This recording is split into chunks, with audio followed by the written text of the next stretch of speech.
初めて来た時に会場まで車にずっとキリギリスがくっついて来てくれてて、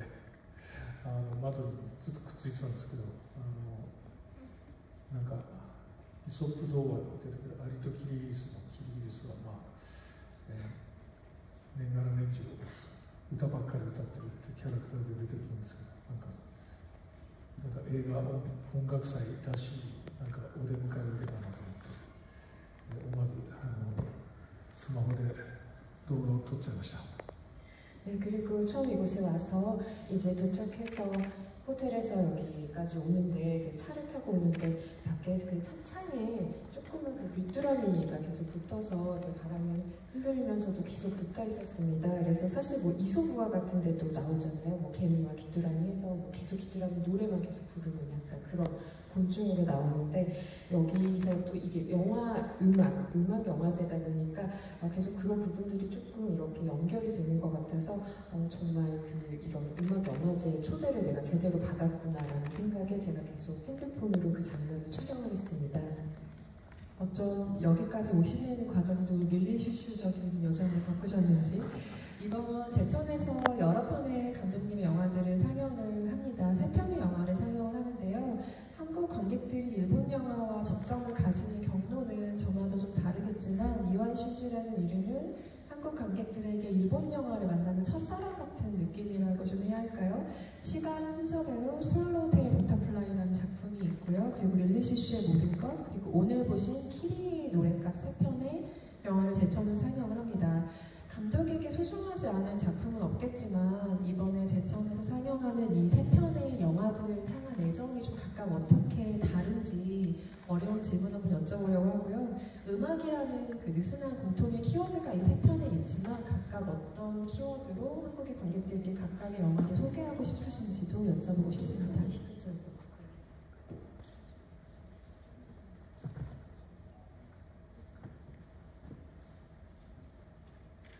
そうですね、今回スワローテールと、リリー・シッシュとでこの今見ていただいた「綺麗の歌」と3作品を上映していただいたんですけど、綺麗の歌が今回を作る時に改めて、過去作品であるスワローテールとリリー・シッシュを含めてですね、これで音楽三部作になるなっていう、一緒にやってる小林武史さんとも、やったコラボレーションとしても、偶然といえば偶然なんですけど、それぞれに、音楽の要素が非常に強い、音楽だし、ミュージシャンが劇中に登場するっていう、意味で、この3つの作品が、実際に本人たちが歌う歌をオリジナルで作って、サウンドトラックと別にまたアルバムとして、イエンターバンドリリー・シュシュ、今回も「キリエ」っていうアルバムを作ったりもしたんですけど、そういうのが非常に音楽っていう文化と映画っていう文化を融合させた3部作が、これでできたなと、そんな感じの作品たちです。 네, 이번에 말씀하신 대로 스와로테일 버터플라이 그리고 릴리슈슈의 모든 것 그리고 키리의 노래 이 세 작품이 상영이 되었습니다. 그래서 사실 이 키리의 노래를 제가 이제 만들면서 이전 작품인 그 스와로테일 버터플라이와 그리고 릴리슈슈의 모든 것 이 두 작품 포함해서 제가 제 작품들을 좀 찬찬히 다시 보게 되었습니다. 그래서 이번에 상영한 이 세 작품을 가지고 저는 음악 3부작으로 하나로 이렇게 묶을 수 있지 않을까라는 생각도 했습니다. 그래서 음악 작업을 이제 영화 음악 작업을 같이 하시는 분, 성함이 코바야시 타케시라는 분인데요. 이분과도 얘기를 하면서 어떻게 이 작품들이 모두 콜라보레이션이라고 하면 그렇게 말할 수도 있겠지만 굉장히 우연이라면 우연인데 음악 요소가 굉장히 강한 어떤 영화들을 우리가 이렇게 세 편을 만들게 되었구나라는 그런 이야기를 한 적이 있습니다. 그래서 이 작품들은 사실 그 뮤지션이 영화 직접 등장을 하기도 하고요. 그리고 이 영화에 나온 음악들을 그 사운드 트랙이랑은 좀 별도로 옌다운 밴드라든지 릴리슈슈라든지 그리고 뭐 여기도 키리에라는 그런 타이틀로해서 앨범이 모두 각각 다 따로 나왔습니다. 그래서 이게 영화와 음악을 좀 융합시킨 뭐 이런 하나의 카테고리로 해서 3부작을 만들 수 있게 되지 않았을까 뭐 이런 감상을 가지고 있습니다.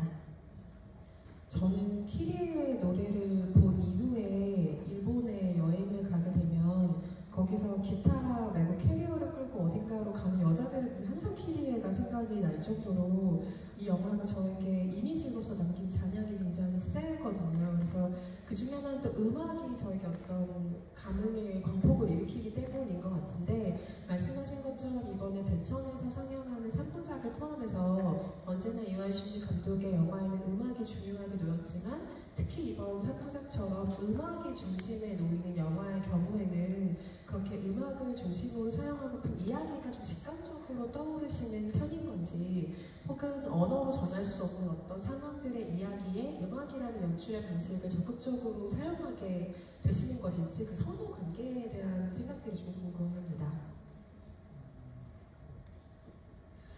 そうですね、やっぱり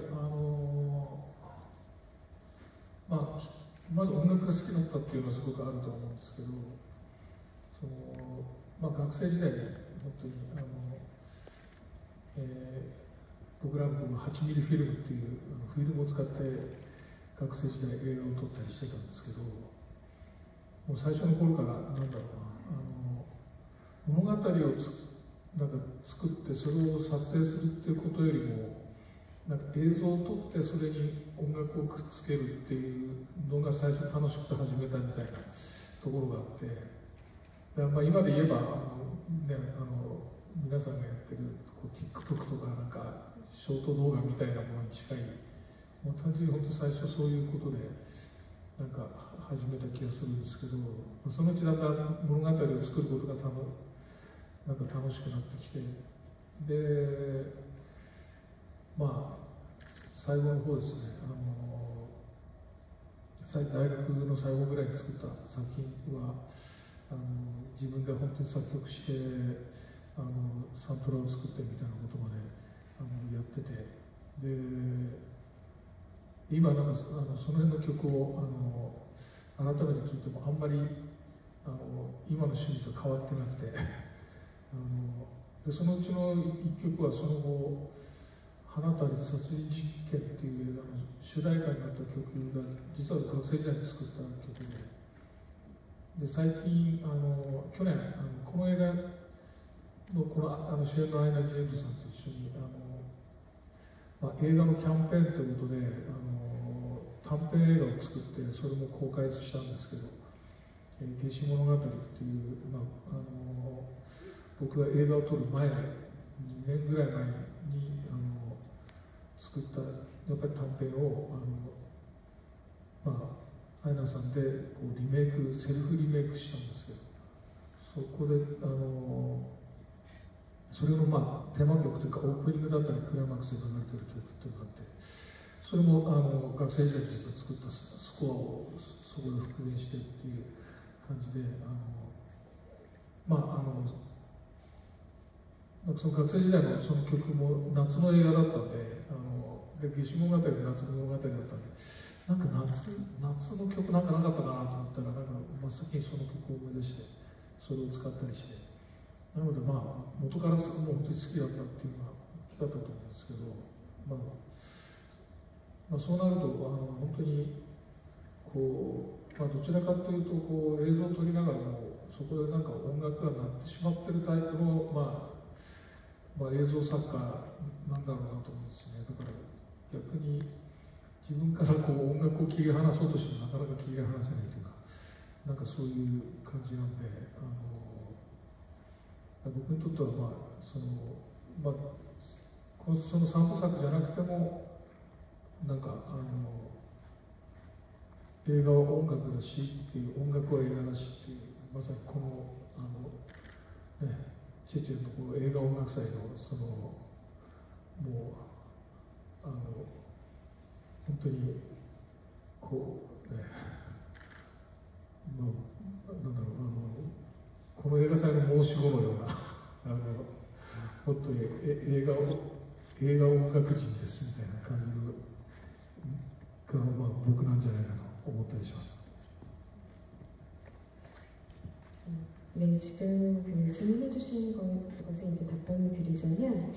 제가 사실 그 대학교 때 계속 그 8mm짜리 그런 필름으로 영화를 만들었는데요. 그때도 이야기를 먼저 그런 토대를 만들고 이제 영상을 찍는 것이 아니라 그냥 영상을 찍으면서 노래를 입히면서 이제 영상을 만들어가는 것들이 좀 재밌었습니다. 지금으로 보면 여러분들이 뭐 틱톡이라든지 약간 쇼폼 같이 만드는 그런 약간 영상 같은 그런 느낌이었는데요. 그렇기 때문에 좀 예전부터 영상을 찍고 음악을 입히는 그런 작업들 너무 자연스럽게 해왔습니다. 그러다가 이제 점점 이야기를 이제 만들어 나가는 것에도 재미를 느끼게 됐는데요. 사실 제가 대학교 때 만들었던 마지막 작품은 제가 직접 작곡을 해서 거기에 이제 OST를 제가 직접 다 만들기도 했습니다. 그리고 그때 제가 만들었던 음악을 지금 다시 들으면 또 그렇게 지금의 그런 느낌과 감성과 또 다르지 않습니다. 그래서 그때 만들었던 대학생 때 만들었던 곡이 사실 하나와 앨리스 살인사건이라는 저의 작품의 주제곡으로도 쓰이게 됐습니다. 그건 사실 제가 대학교 때 학생 때 만들었던 곡이었습니다. 그리고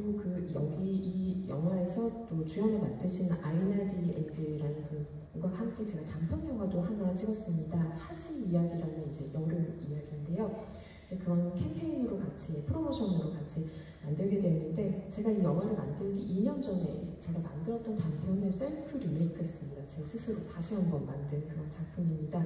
거기에 쓰여진 그 테마곡도 사실 제가 학생 시절 때 만들었던 곡을 사용을 했습니다. 마침 제가 학생 때 찍었던 그 영화 자체가 뭐 여름에 관련된 그런 이야기였기 때문에 이 하지 이야기라는 단편에도 굉장히 잘 맞다고 생각을 해서 그 곡을 쓰게 되었습니다. 그래서 원래 이렇게 음악을 곡을 곡 작업하는 것도 좋아하고 이래서 영화랑 이 음악을 이렇게 떨어뜨려 놓고 저는 생각할 수가 없는 것 같아요. 그래서 영화를 만드는 과정에서 자연스럽게 또 음악이 또 탄생이 되고 이렇게 작업을 하는 영상 작가가 바로 제가 아닌가 싶습니다. 그래서 뭐 영화는 거의 영화 이꼴 음악이라고 저는 생각을 하고요. 그렇기 때문에 이 제천음악영화제에 제가 뭐 아들이라고 해야 될까요? 제가 계속 만든 작품들이 영화제에 정말 잘 맞는 그런 작품들이 아닐까 생각합니다. 방금 그 셀프 리메이크라는 표현을 써주셨는데 관련해서 그 작업의 방식에 대한 이야기를 조금 더 나눠보려고 합니다. 오늘 보신 키리에의 노래에 등장하는 남자 주인공, 그러니까 마츠무라 호토가 연기하는 나치코라는 사람의 과거 이야기가 등장을 하잖아요. 이것은 짧은 이야기에서 먼저 영감을 얻어서 써주셨던 것으로 알고 있고, 그리고 전작인 라스트레터라는 영화에 등장하는 소설 이야기에서 영화를 만드는 주인공의 이야기가 또 여기에 합쳐져서 지금의 영화가 된 것으로 알고 있습니다. 또한 그 라스트레터라는 작품은 한국의 배두나 배우와 작업하신 장옥의 편지라는 단편에서 뻗어나간 작업으로 알고 있는데요. 이 작업 방식이 조금 독특하게 느껴지는 것은 어떤 창작자에게는 이전의 작업과 절대 어떠한 연결성도 가지지 않는 영화들 작업이 되기 때문이죠. 그런 감독님은 항상 이전의 작업과 뭔가 쭉 연결되는 것 같은 세계관을 보여주신다는 점에서 이전 작업을 돌아보고 거기에서 힌트를 찾아서 연결점을 가지신다는 점에서 이 방식이 굉장히 독특하게 느껴지는 지점들이 있는데요. 관련해서 들려주시고 싶은 이야기가 있는지 궁금합니다.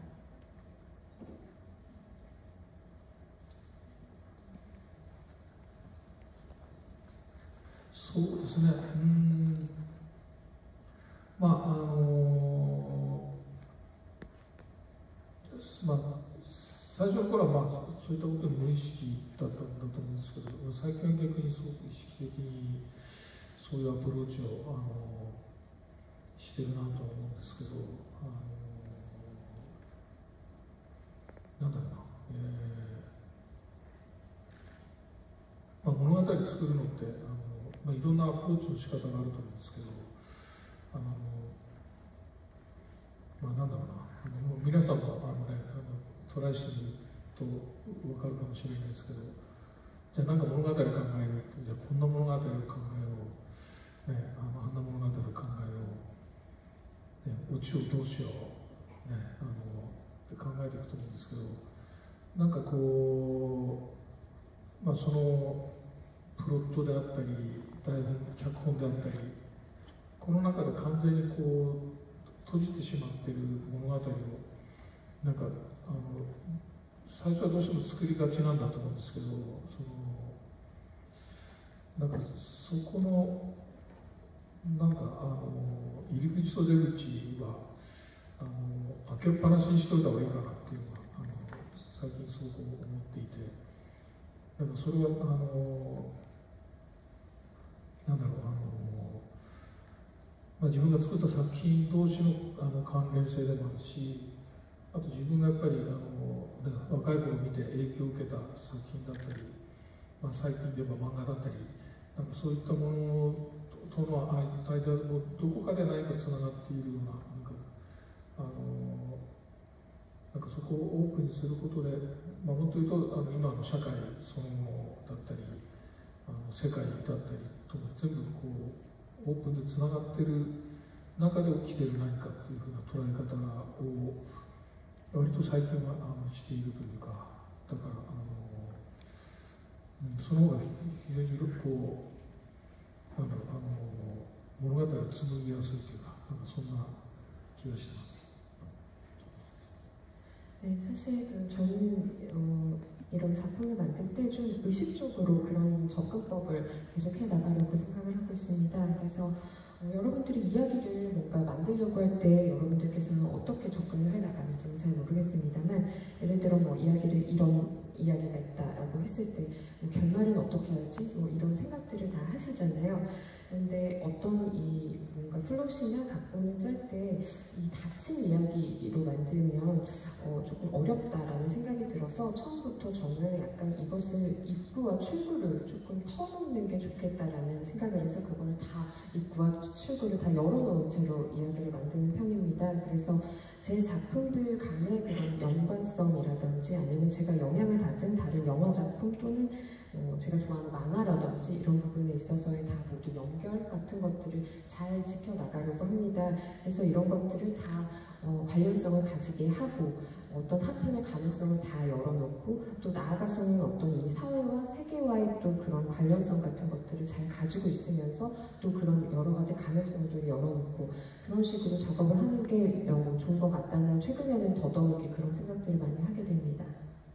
그래서 아마도 이와이 슌지 감독의 작품이 서로 기다란 연결성을 가진 하나의 유기체처럼 느껴지는 면이 있는 것 같고요. 오늘 뭐 얘기 중에 잠깐 만화 이야기가 나왔지만 시간이 짧기 때문에 만화 이야기를 할 수는 없겠지만 대기실에서 주술회전과 헌터헌터를 잠시 언급하시면서 아주 즐거워하셨습니다. 그런 후기를 전해드리고요. 독일 번개지진 후쿠시마 원전 사태 이후에 3일이 이와이 슌지와 친구들이라는 다큐멘터리를 만드시기도 했고 이후에 적극적인 사회적인 목소리를 직접적으로 내실 때도 있고 오늘 보신 키리의 노래와 같이 은유적인 방식으로 사회적인 참사를 다루실 때도 있는데요. 그렇게 직설적으로 또 이 영화처럼 간접적인 방식으로 창작자로서 세상의 사회적 참사에 대해서 말을 건다는 것은 당연히 보는 사람들의 치유와 회복의 과정에 도움이 되기를 바라는 마음일 겁니다. 그런데 이것이 창작자 스스로에게는 어떤 자극이자 회복이 되는지도 상당히 궁금합니다.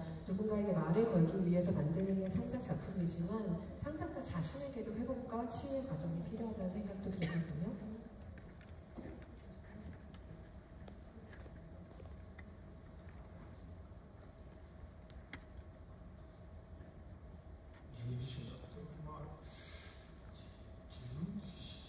癒されるかどうかちょっとあれですけど、なんでしょう、やっぱり東日本大震災っていうのは2011年にあって、ドキュメンタリーを作ったりもしたんですけど、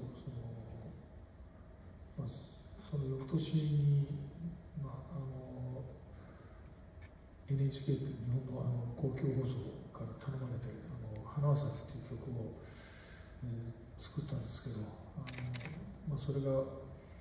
こう震災の、応援ソングのような感じで、結構日本中、ね、いろんなところで、歌っていただいたりとかして、その時代のなんか一つのこう、被災地を励ますための曲として、あるいはその亡くなった、ご家族を、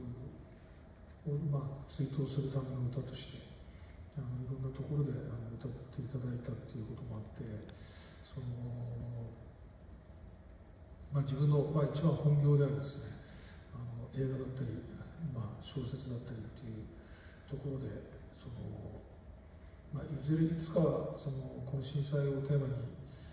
何かこう作らないと自分自身がこう、なんかこう永遠に作らずに人生を終えてしまって多分悔いが残るんじゃないかっていうような思いすらずっと持っていたので、いつかはと思ってたんですけど、くしくもこのタイミングだったというか、自分からこう狙いを澄ましてここで震災を描こうと思ってたっていうのは実は全然なかったんですけど、巡り巡っても巡り合わせというか物語を作っていくうちにだんだんその要素が増えてきて、結果的にこれだけの要素が入ってきたっていうのは、自分でも予定してなかったんですけど、こういったところが物語作りの不思議さというか、自分でもこう、コントロールできないものであるんですけど、でもひとまずこういう形でもその作品に、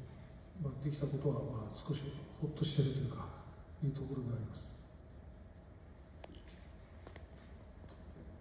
네, 사실 그런 독일군 대지진 2011년에 일어났습니다. 그래서 지금 노래님께서 말씀하신 대로 제가 그 다큐멘터리를 그때 만들기도 했고요. 그 다음 해인 2012년에는 그 일본의 공영방송입니다. NHK와 함께 그런 꽃은 핀다라는 곡을 제가 만들기도 했습니다. 그래서 이게 약간 그 독일군 대지진 피해를 입으신 분들, 그 마음에 상처를 입으신 분들, 이런 분들을 위한 하나의 응원송이었는데요. 이게 사실 일본 전역에서 다 이게 아주 상징적으로 굉장히 다 이 노래를 부르게 되었어요. 그래서 시대를, 그 시점에서의 시대를 대표하는 하나의 노래가 되기도 했습니다. 그래서 어떻게 보면 일본 분들을 이제 격려하는 노래이기도 하고 또 여러 의미에서 또 추모를 할 수 있는 그런 추도송이기도 했습니다. 그래서 그런 부분도 있었고요. 그리고 제 본업으로 돌아와서는 제가 영화나 소설을 주로 이제 많이 손을 대고 있는데요. 이런 독일군 대지진에 관련해서는 제가 언젠가는 작품을 꼭 이런 관련된 작품을 만들어야겠다, 이것에 대한 작품을 만들지 않고 죽으면 후회하겠다라는 생각을 계속 하고 있었습니다. 기묘하게도 이런 형태로 지금 이 타이밍에 이런 소재를 가지고 작품을 만들게 될 줄은 저도 사실 잘 몰랐습니다. 근데 이 키리의 노래라는 작품을 만들면서 이야기를 계속 이렇게 쌓아나가 가면서 점점 더 이런 영화에 이런 대지진 관련된 요소가 계속 들어가고 결과적으로는 이 정도 분량이 그 대지진에 관련된 이야기가 그려지게 되었습니다. 그래서 이 부분이 사실은 영화를 제작하면서 가장 저도 예측할 수 없는 좀 신기한 부분이 아닐까 싶습니다. 이 영화의 경우에는 직접적인 지진 장면이 짧지 않게 등장을 합니다. 그래서 이때 지진이 이후에 일본 사회가 전 세계에 남긴 어떤 파장이라던가 상흔을 생각하면 연출자와 배우를 포함해서 그 장면에 참여했던 현장의 모두가 조금 남다른 태도와 마음가짐으로 촬영을 해야 했던 장면이 아닐까 생각이 드는데요. 혹시 그 장면을 촬영할 때 어떤 현장에서 생각나시는 일화가 있으시다거나 이후에 후반 작업에서의 그 장면을 만지면서의 어떤 감흥들 들려주실 만한 것이 있다면 부탁드리겠습니다.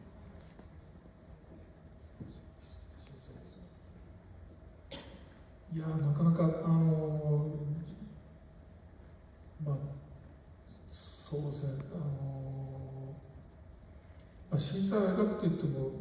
なんだろう、その僕が描けるっていうのはあくまでなんだろう、僕とね僕の作った物語や登場人物の中で起こることであって、その震災自体がそうだと思うんですよね。なんか大規模に広範囲に被害に皆さん遭われたわけですけど、その一人一人、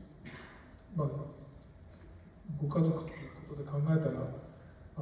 非常に小さな世界の中で、例えば町だったり、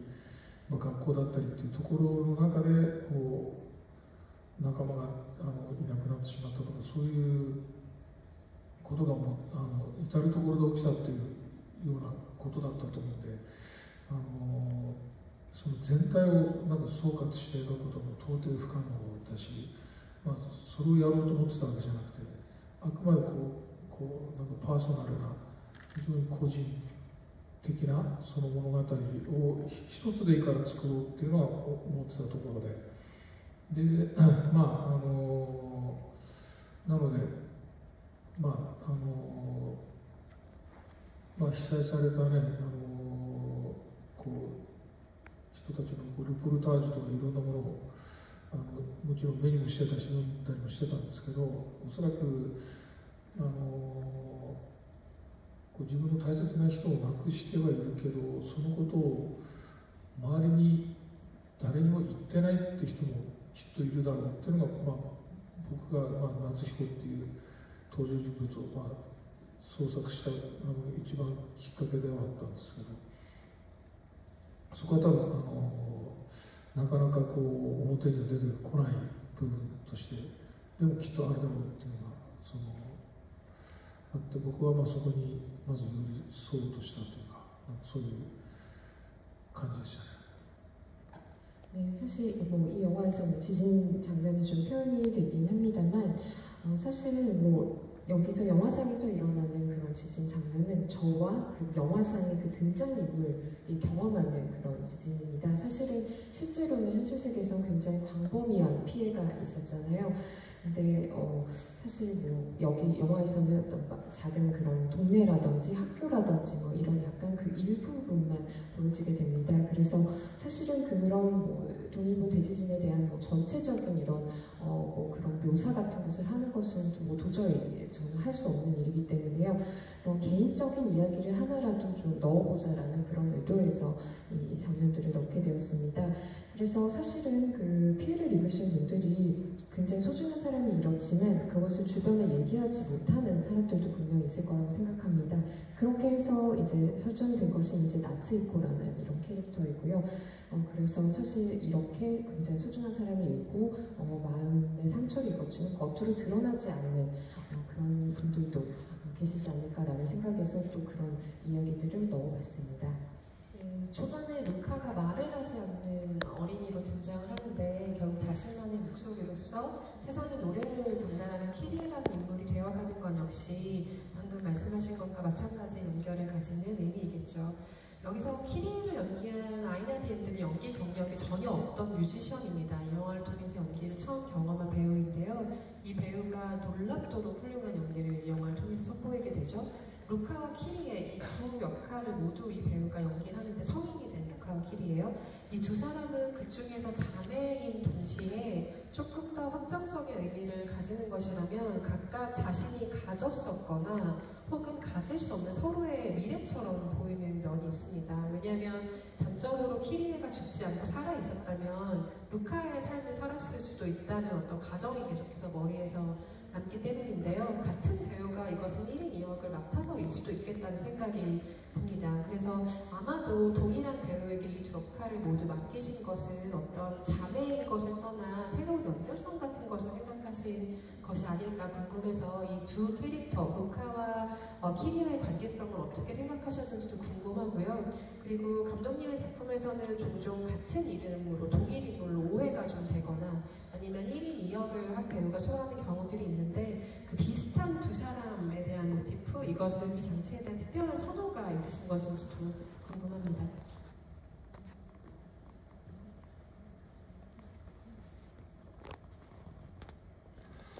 そうですね、そうですね、割と、好きなアイディアではあるんですけど、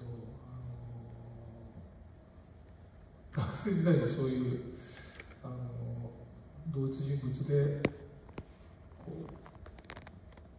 それは娘じゃなくて孫って設定でしたけど、同じ登場人物が孫としてまた出てくるみたいな、そこで歴史を巡ってるみたいな物語ででしたけど、まあ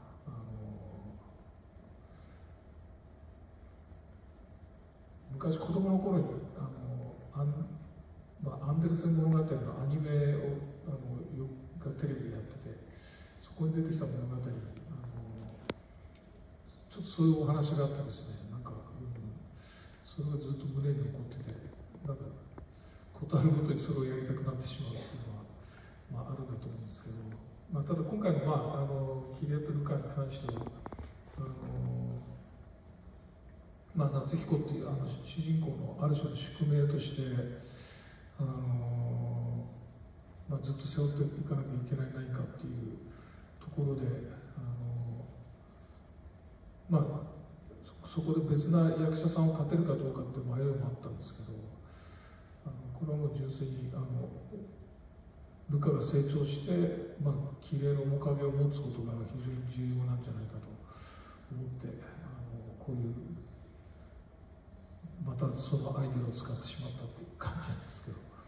一応でも必然性がある時にしか使わないので何でもかんでもそれをやろうと思ってるわけではないんですけど。 네, 사실 그 1인 2역이라든지 이런 아이디어를 제가 좀 개인적으로 좋아하는 것 같습니다. 그래서 제가 학창 시절에, 대학 시절에 만들었던 그런 작품도 사실 이런 동일 인물이 손녀로 다시, 손자, 손녀로 다시 태어나게 되는, 등장하게 되는 그런 작품입니다. 그래서 그 주인공이 있고, 이제 한 세대를 더 뛰어넘어서 이렇게 약간 역사를 들춰나가는 듯한 그런 구성으로 만든 작품들도 있었습니다. 그리고 제가 어려서 봤던 그런 안데르센 동화가 있는데요. 거기에도 약간 비슷한 구성의 이야기가 있어서 제 머릿속에 너무 그게 어려서 좀 뇌리에 깊게 박혀서 자꾸 이런 식의 이야기를 하고 싶어지는 것 같습니다. 그래서 사실 지금 이번 작품에서 보게 된다면 그 키리에와 루카가 있고, 사실 그리고 그 나츠히코라는 또 캐릭터가 있잖아요. 그래서 나츠히코의 숙명으로 또 짊어지고 가야 할 부분들이 있어요. 그래서 사실은 좀 다른 연기자로 1인 2역을 하지 않고 다른 연기자를 캐스팅을 할까도 좀 고민을 했었는데, 이런 나츠히코와의 또 그런 숙명, 나츠히코의 숙명이라든지 이런 부분에서 봤을 때 약간 루카가 이제 커서 키리에 약간 그런 닮은 모습, 그런 모습을 좀 가지고 있는 것이 중요하지 않을까라는 생각을 해서 이렇게 캐스팅을 하게 되었습니다. 그래서 자꾸 이렇게 이 아이디어를 제가 사용하고 싶어지긴 하는데, 그렇다고 막 모든 작품에 이걸 다 쓰고 싶어지는 건 아니고요. 꼭 그래야만 할 필요성이 있을 때만 이 아이디어를 쓰고자 합니다. 감독님의 작품 3개를 크게 나누어서 팬들과 또 판단에서는 화이트 UI, 블랙 UI로 구분을 하기도 하죠. 좀 맑고 청초한 작품의 경우에는 화이트 UI, 그리고 조금 더 깊숙한 내면의 이야기를 들려주는 경우의 작품들은 블랙 UI라는 별칭을 저희가 붙이곤 하는데요. 하지만 그 모든 작품을 통틀어서 항상 아름다운 영상미라는 평가는 감독의 영화에 빠지지 않는 것 같습니다. 감독님 스스로는 이 평가에 대해서 어떻게 생각하시는지 굉장히 궁금한데, 본인은 그렇게 생각하시지 않을 수도 있잖아요. 혹은 나는 이런 영화를 만든 감독이라는 소리를 좀 듣고 싶은데 라는 어떤 바람이 있으실 수도 있지 않을까? 조심스럽게 여쭤봅니다.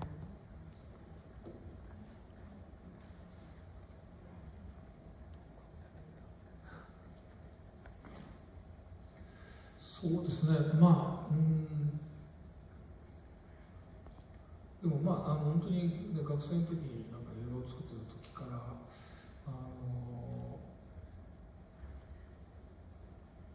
なんていうんですかね、目指してたところは実はそんなに変わってはいなくて、たださっきも言ったんですけど、最初の頃はあんまり物語がなかったんですよね。やりたいイマジネーションだけがあって、なんかこうそれをなんか音楽と映像でなんかこう意味不明な会話でですね会話だったりモノローグだったりとかで、こう非常に実験映画みたいな、なんか見てる人がなんだかよくわからないみたいなものが割とスタート地点だったというか。でその時はね、あんまり本当になんかドラマにそんなにこう熱心に興味があったわけじゃなくて、大学で油絵やったり美術やったりしてたんで、どっちかっていうとアート的なものをやるつもりでやってたんで、あえてそこになんか真面目に物語をこう作っていくみたいなことを最初めっちゃ興味なかったんですけど、でもなんかだんだんやっていくうちになんかそのやっぱこう物語がそこにこう積み上がっていく感じとか、そっちになんか非常に大学の途中でですね、3年4年ぐらいだったけど、一生懸命物語考える方がなんか楽しくなってというか、その理由の一つはですね、やっぱり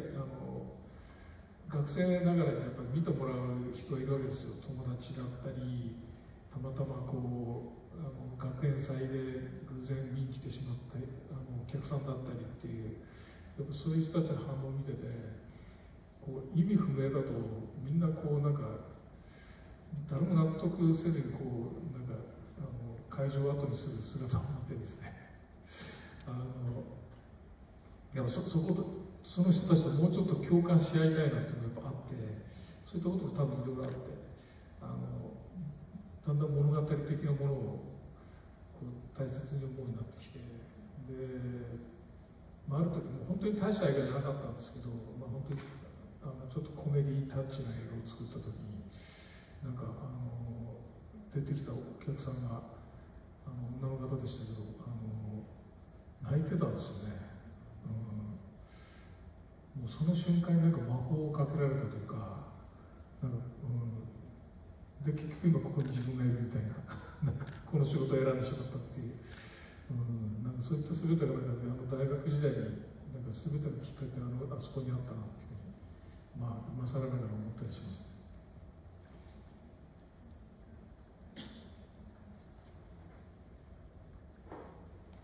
いや、コメディタッチは最後はちょっとエモーショナルに泣ける展開になった。이게 좀 대답이 될지는 잘 모르겠는데, 사실 제가 그 학생 시절에 제가 영화를 만들 때와 그 당시의 목표와 지금의 목표가 사실 그렇게 크게 다르지는 않습니다. 크게 변하지는 않는데요. 사실 아까도 말씀드렸듯이 제가 처음에 만들었던 그런 작품들은 사실 그런 스토리성이 거의 없다고 보시면 될 것 같습니다. 제가 이런 표현하고 싶은 이미지로 존재를 했었고, 사실 그 안에 뭔가 그냥 영상이 있고 음악이 있고 정말 의미를 알 수 없는 대사, 독백 같은 것들이 들어있는 그런 영상이었습니다. 그래서 사실 최초의 그런 저의 작품들을 보면 거의 실험영화에 가까운 작품들이었습니다. 그래서 이게 도대체 무슨 내용인지 알 수 없는 이런 작품들이 저의 출발점이기도 한데요. 그래서 사실 처음에는 이런 드라마성에 관련돼서는 굉장히 전혀 관심이 없던 상황이었어요. 게다가 제가 대학교 때는 유화라든지 이런 미술 쪽, 아트를 좀 수술술 쪽을 좀 공부를 하고 있어서 이런 이야기를 만드는 것에 대해서는 전혀 관심이 없었는데, 그 와중에 이제 점점 이야기를 구축해 나가는 것에 대해서도 이제 흥미를 가지게 됩니다. 그게 한 대학교 3학년, 4학년 때쯤이었던 것 같아요. 그 이유 중에 하나가 제가 아무리 아마추어라고 해도 제 주변에 그런 다른 친구들이라든지 학생들이라든지 아니면 학교 축제에 오신 손님이라든지 어쨌든 저의 아웃풋에 대해서 봐주는 분이 계셨습니다. 그런 분들이 저의 이 의미를 알 수 없는 이 작업을 보고 굉장히 쓸쓸히 돌아가셨거든요. 그래서 이런 분들에게 조금 더 공감을 얻고 싶다라는 생각을 하게 되면서 조금 드라마성 그런 이야기 같은 것들을 점점 이제 가미를 하게 되었습니다. 그래서 제가 사실 그 당시에 만들었던 작품 중에 약간 코미디성이 가미된 그런 작품을 만들었는데, 이게 약간 조금 또 코미디 요소이긴 하지만 그 안에 굉장히 감정적인 부분이 있어서 어떤 여성 관객께서 이걸 보고 눈물을 흘리며 돌아갔습니다. 그래서 그 순간에 왠지 제가 마법에 걸린 것처럼 이런 거구나 하는 뭔가 약간 쾌감을 느끼게 되면서 그 다음부터 이제 지금은 제가 있는 것 같습니다. 네, 오늘 유한신지 감독님의 스페셜 토크 마무리를 할 시간이 되었는데요. 영화제 측의 사전 요청으로 스페셜 토크는 진행자와 게스트의 대담 형태로 진행됐다는 점 미리 말씀드립니다. 오늘 오신 관객 여러분께 큰 인사 한 말씀 부탁드리고 자리 마무리하겠습니다.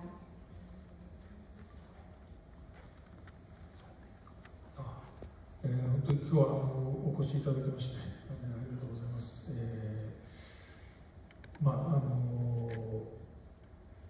ぜひですね、また新作を作って、持っていきたいと思いますので、また見てほしいですし、本当にこの、ね、音楽映画祭って、ね、もう20周年ということで、もっと早くやりたかったというか、第1回からね、毎年来てますみたいな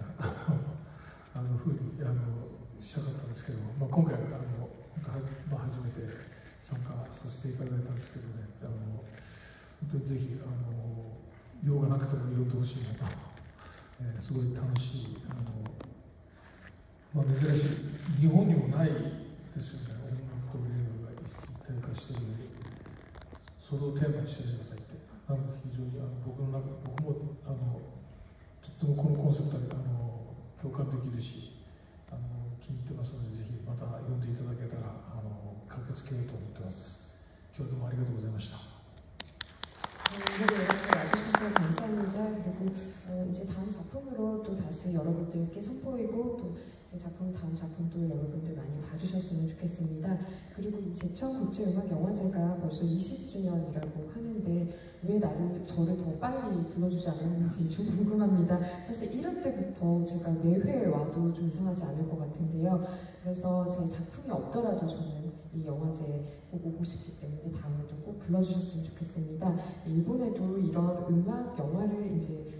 컨셉으로 한 이런 영화제는 없기 때문에 굉장히 이 영화제의 그런 취지라든지 컨셉에 굉장히 공감하는 바입니다. 그래서 제가 너무 지금 좋아하는 영화제입니다. 그래서 다음에 꼭 불러주시기를 기대하겠습니다. 감사합니다. 올해 특별전을 포함해서 심사위원으로도 바쁘게 올해 영화제에서 활동 중이신데 방금 마지막 멘트로서 영화제 관계자들이 화색하시며 내년에 또 불러주시지 않을까라는 생각이 드네요. 관객 여러분, 이화여실지 감독님의 영화 앞으로도 많이 사랑해 주시기 바라겠고요. 제천국제음악영화제에서 좋은 시간 보내십시오. 감사합니다.